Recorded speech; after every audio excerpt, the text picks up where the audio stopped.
Hi friends, my name Ranjit Kumar. मैं बिहार पटना से रहने वाला हूं और मेरा मास्टर और ग्रेजुएशन दोनों ज्योग्राफी से हुआ है। मैं भी एक आप लोग की तरह ही एस्पिरेंट हूं और जब आप सेल्फ स्टडी करते करते थक जाओ और क्विक रिवीजन के लिए कोई प्लेटफॉर्म मिलता है तो मेरा मानना है कि सबसे बेस्ट ऑप्शन है यूट्यूब पे। आप कोई भी टॉपिक को लेकर क्विक रिवीजन कर सकते हो। मैं यहाँ देखा हूँ कि एडुटेरिया का बहुत बेहतरीन काम किया है। इन्होंने एनसीईआरटी बेस्ड पे क्वेश्चन डालना शुरू किया है। आप यहाँ देख सकते हैं कि एनसीईआरटी हिस्ट्री 80 क्वेश्चन है 6 और 7 का ऑल चैप्टर से यहाँ इंक्लूड किया हुआ है। तो इसका सारा क्या है कि एनसीईआरटी बेस्ड पे सारा क्वेश्चन अपलोड कर रहा है और इसीलिए मैं इसको रेफ़र किया हूँ क्विक रिवीजन के लिए। और हम सब देख सकते हैं कि बेहतरीन है। और क्विक रिवीजन के लिए मेरा मोटो यहाँ पे दोस्तों पैसा कमाना या किसी तरह का परचेज करने का नहीं है। मैं यहाँ पे सिर्फ क्विक रिवीजन कर रहा हूँ और मैं एस्पिरेंट्स हूँ तो मैं समझ सकता हूँ एक एस्पिरेंट्स को कितना प्रॉब्लम हो सकती है किसी चीज़ को लिए। सभी की बात तो नहीं कर सकता हूँ लेकिन कुछ होता है तो मैं उसी चीज़ को सॉल्व करने के लिए यहाँ पे आ रहा हूँ और मैं बेस्ट में नोट्स वगैरह यहाँ पे उपलब्ध करूँगा। आगे मेरा कोशिश रहेगा और भी फ्री ऑफ कॉस्ट मैं यहाँ पे करूँगा। कोई पैसा कोई चार्जेस नहीं रहेगा।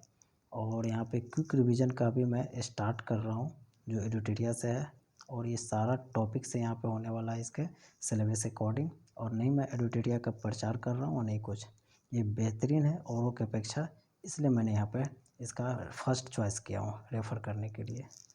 तो हम इसमें क्वेश्चन मैं स्टार्ट करता हूँ और डेली 50 क्वेश्चन मैं डालूँगा और ऐसे कर करके मैं सारा सीरीज़ को यहाँ पे ख़त्म करने की कोशिश करूँगा क्विक रिवीजन के माध्यम से। तो मैं चलिए स्टार्ट करता हूँ। फर्स्ट क्वेश्चन से हम लेते हैं। तो हमारा फर्स्ट क्वेश्चन है यहाँ पे, कथक नृत्य भारत के किस भाग से संबंधित है? तो कथक नृत्य भारत के नॉर्थ से, उत्तरी भारत से संबंधित है।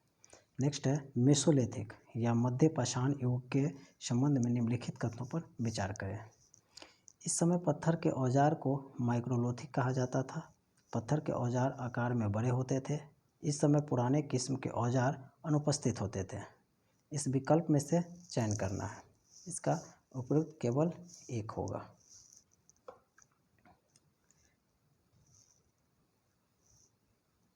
नेक्स्ट है बसोहली शैली किससे संबंधित है?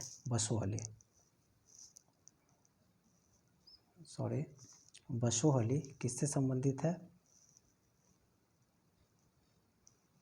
बसोहली आपका हिमाचल प्रदेश से संबंधित है। नेक्स्ट है रसमंजरी की रचना किसने की थी? रसमंजरी की रचना भानुदत्त ने किया था। बृहदरम पुराण के संबंध में निम्नलिखित कथनों पर विचार कीजिए। बृहदरम पुराण में क्या है कि इसकी रचना बंगाल में की गई थी।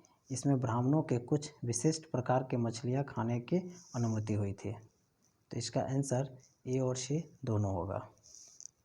बिल्कुल सही।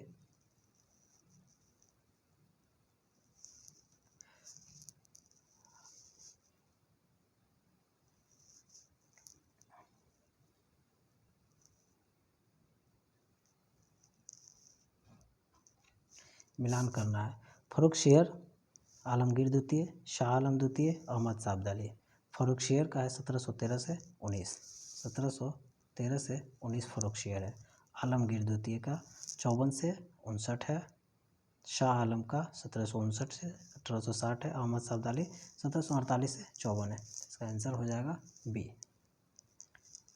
मुगल काल में सवाई राजा जय सिंह को किस क्षेत्र की सूबेदारी मिली थी? तो इसमें हो जाएगा मालवा। नवपाषाण काल के औजारों के संबंध में निम्नलिखित कथनों पर विचार कीजिए। औजार पॉलिश किए जाते थे। इस अवधि में ओखल और मूसल को उपयोग अनाज को पीसने के लिए किया जाता था। इसमें आप देख सकते हैं, इसमें से एक और दो दोनों हो जाएगा।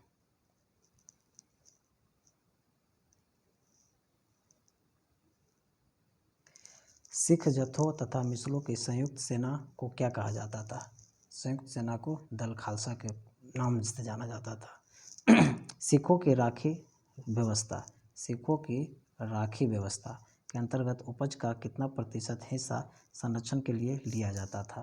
तो इसमें 20% का इसका बांधा हुआ था, 20%। ऋग्वैदिक काल के दौरान प्रचलित राजनीतिक व्यवस्था के बारे में सत्य कथन का चयन करना है। ऋग्वैदिक काल, याद रखना, ऋग्वैदिक काल। राजा के पास लोगों से एक कर एकत्र करने की शक्तियाँ थी। राजा के पुत्र स्वाभाविक रूप से राजा का उत्तराधिकारी होता था। तो इसमें से कोई नहीं होगा, क्योंकि उस समय राजा को एकत्र करने की शक्तियाँ थी। ऐसा कुछ ऋग्वैदिक काल में कहीं देखने को नहीं मिलता है। और राजा का पुत्र स्वाभाविक रूप से राजा का उत्तराधिकारी, हमको 6ठी शताब्दी ईसा पूर्व में देखने को मिलता है।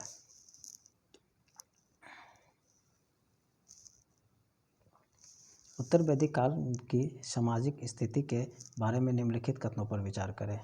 महिलाओं और शूद्रों दोनों वेद का अध्ययन करने की अनुमति नहीं दी गई थी, जो यहाँ पे ये बिल्कुल गलत है। अब वर्ण व्यवस्था जन्म के आधार पर तय करने लगी, ये उत्तर वैदिक में बिल्कुल।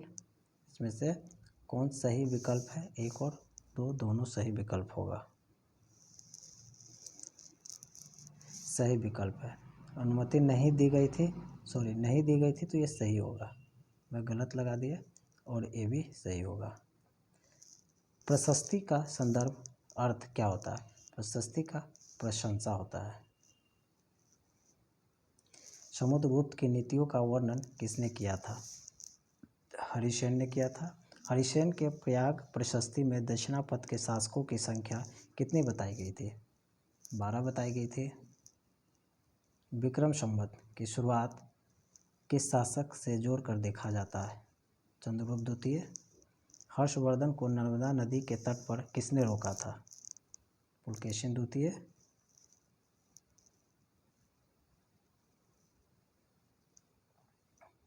क्वेश्चन बहुत अच्छा आ रहा है और इसको आप लोग भी देखते रहें। पल्लवों के काल में नगरम, बहुत अच्छा क्वेश्चन है। नगरम, नगरम किससे संबंधित था? नगरम व्यापारिकों के संगठन से। जनपद का अर्थ होता है जन के बसने की जगह।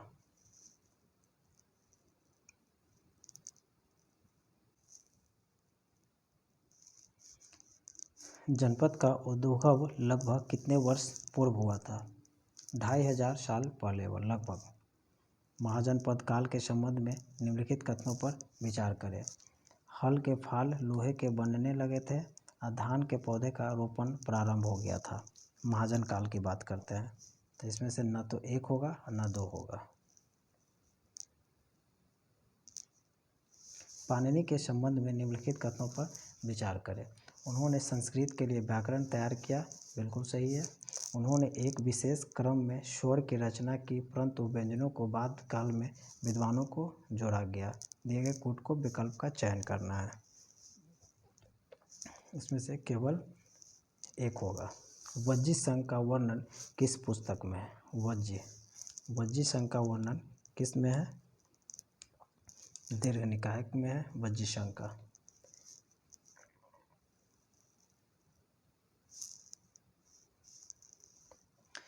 उड़ीसा के जगन्नाथ जी के मंदिर किस वंश के समय का है? तो गंग वंश के समय का है उड़ीसा के जगन्नाथ का। अकबर ने बंगाल को किस वर्ष जीता था? 1585 में। दक्षिण भारतीय भक्ति संतों के बारे में सत्य कथन का चयन करना है। दक्षिण भारतीय का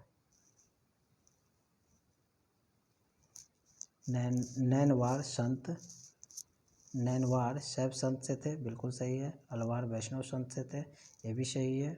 और इसमें केवल 1 और 2 होगा, क्योंकि ये संत केवल अस्पृश्य समझो जाने वाले पुलैया तथा पन्नार जातियों के लोगों के थे, ये बिल्कुल गलत है।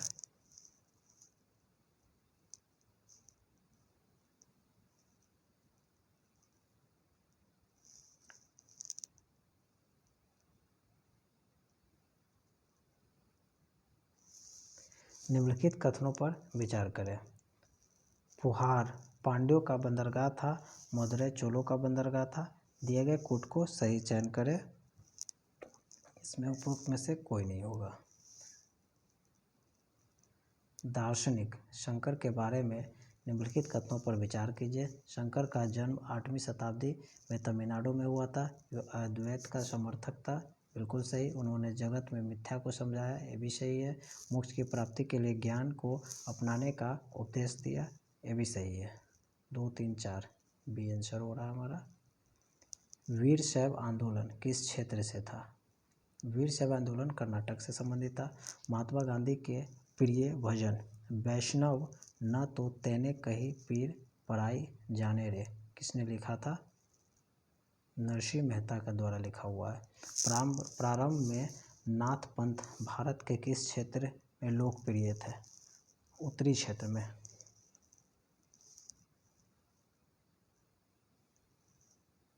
मीराबाई किसकी अनुयायी थे? मीराबाई रविदास के अनुयायी थे। चोल काल में करों के संबंध में निम्नलिखित कथनों पर विचार कीजिए। बिट्टी एक प्रकार का ऐसा कर था जिसे नगद में संग्रहित किया जाता था। कदमई भूमि राजस्व व्यवस्था था, बिल्कुल सही, जिसमें केवल एक सही होगा। कबीर का जन्म जुलाहा परिवार में हुआ था। लंगर की व्यवस्था गुरु नानक ने किया था, बिल्कुल सही।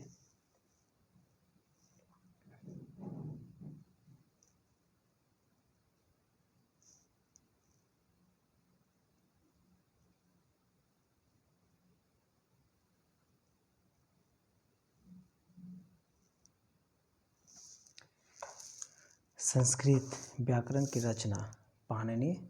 स्वामी महावीर ने अपने शिक्षा किस भाषा में ली? प्राकृत। जैन धर्म के संदर्भ में निम्नलिखित कथनों पर विचार कीजिए। मुख्यतः व्यापारियों ने जैन धर्म का समर्थन किया था, ये भी सही है। साधारणतः किसान वर्ग के लोगों ने जैन धर्म को स्वीकार नहीं किया था, तो ये भी कहीं न कहीं सही है।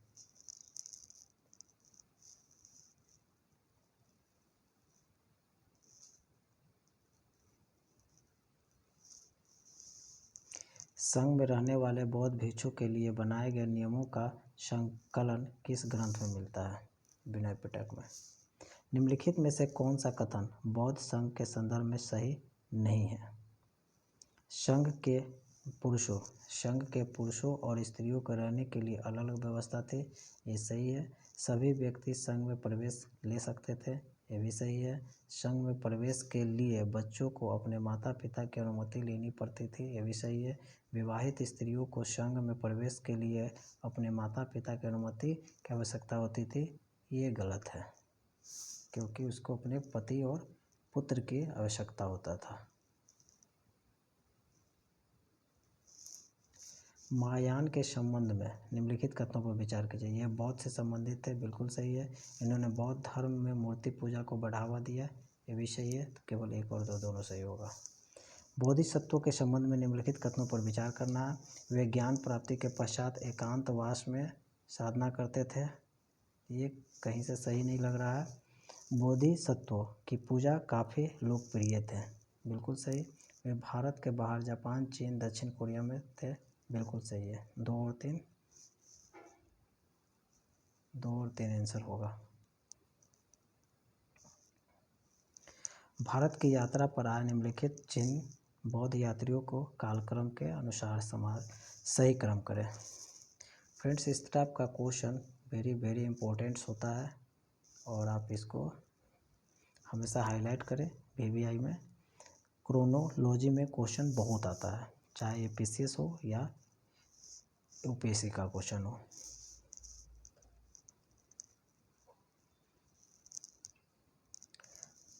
फाहियान आता है, ह्वेनसांग आता है, फिर इत्सिंग आता है, अगर कालक्रम में आते हैं तो।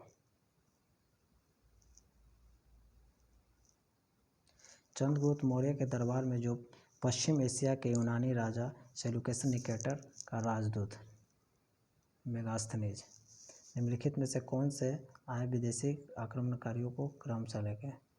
फिर से क्वेश्चन आ गया। तो पहले हिंद, यवन, शक, हिंद, पार्थियन और कुषाण, इसका सी होगा आंसर। अशोक ने जगह जगह पर जाकर लोगों को शिक्षा देने के लिए अधिकारियों की नियुक्ति की। इन अधिकारियों को निम्नलिखित में से किस नाम से जाना जाता था? धम्म महामात्र। अशोक के संबंध में निम्नलिखित कथनों पर विचार कीजिए। अशोक ऐसा पहला शासक था जिसने अभिलेखों द्वारा जनता तक अपना संदेश पहुंचाने की कोशिश किया। बिल्कुल सही है। अशोक के ज़्यादातर अभिलेख खरोष्ठी लिपि में थे। अशोक ने अपने एक अभिलेख में कलिंग युद्ध का वर्णन किया। ये भी सही है। इसका आंसर हो जाएगा 1C, 1 और 3।